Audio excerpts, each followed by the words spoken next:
So dwi'n yma heddiw i dysgu bach mwy amdan defnyddio llechi. Dwi wedi tyfu fyny rownd llechi trwy bywyd fi a mae yna bod o diddordeb i bod yna o rhan y lliwiau ac y math gwahanol ti'n gallu gael i wneud pethau fatha ffensio a grad tân a pethau fel yna. There you go for it. I started doing this when I was about 6. My dad used to put me down the trench to see if it was deep enough. Fel rhywun sy'n byw yn yr ardal, ti'n gweld yr waliau llechi yma, y crawiau, a ti'n bod yn meddwl, achos mae hyn cael ei adeiladu, mae rhaid o grefftwaith, felly un pwrpas iddiw ydy rhoi gweithdy ymlaen lle ti'n gadw ddwla fydr, a ti'n actually neud o efo rhywun sy'n gwybod sy'n neud o, a ti'n dysgu'r tips a yn tricia bach i neud o'n syth a neud edrych yn neis, a ti'n gwybod, wel, fi hwnna efo yna bell ar ôl fi fynd lawr i'r ddaear.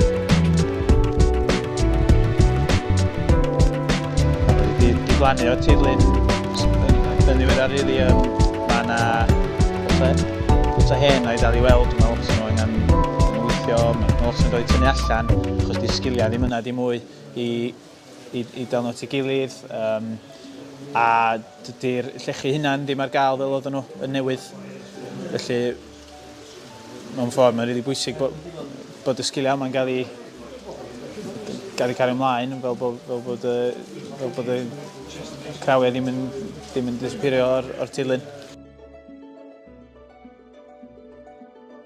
Didn't know there was so much involved, to be honest. So it's made a difference to me because now I do a lot of walking as well, so I see this as I'm walking. So it's another skill I've learned and something I think I'll be able to put into practice as well. So we're doing a bit of slate pitching and a bit of slate fencing, and discussing sort of the history of the slate industry in Wales. We're really passionate about keeping the traditional skills going, so I've been slate fencing since I was a little kid with my dad, and he inherited his slate fencing tool from his granddad. I think it's really important to keep these features in the landscape and to be able to see them as you're driving through Wales. They're a real sort of distinct character feature of the Welsh industrial heritage. I've seen all the other sort of tools used in the quarries, slate splitting tools, the big chisels for splitting blocks, but I've never seen the one for actually twisting the wires up. So that's made it worth coming. It's quite a therapeutic process. You can't learn this from a book.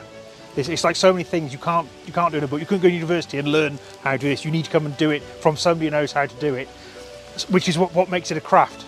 Genna ni patches fatha'r fences mae gen ni fama yn Glynllifon.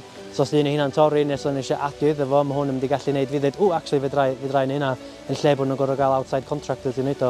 Dwi'n meddwl bod o'n bwysig i cadw traddodiad fel hyn, rheswm mwyaf roedd bod y chwareli gyd yn cau, a does neb yn rili cofio'r pobl oedd yn gweithio nhw dim mwy. Nes i dyfu fyny'n Deiniolen, so fel plentyn dwi'n cofio'r penna hen i gyd yn sôn amdan hanes yn gweithio yn y chwarel.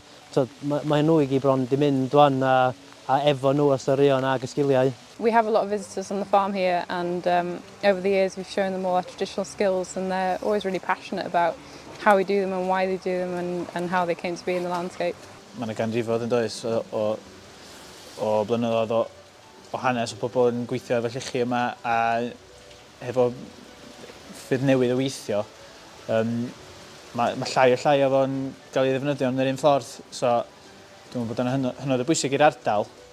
Os ti'n gweld llun neu os rwy'n wedi peintio peintio llun neu ffotograff neu beth fel yna, a ti'n gweld y pleri yma, sydyn ti'n gwybod ti'n Gogledd Cymru.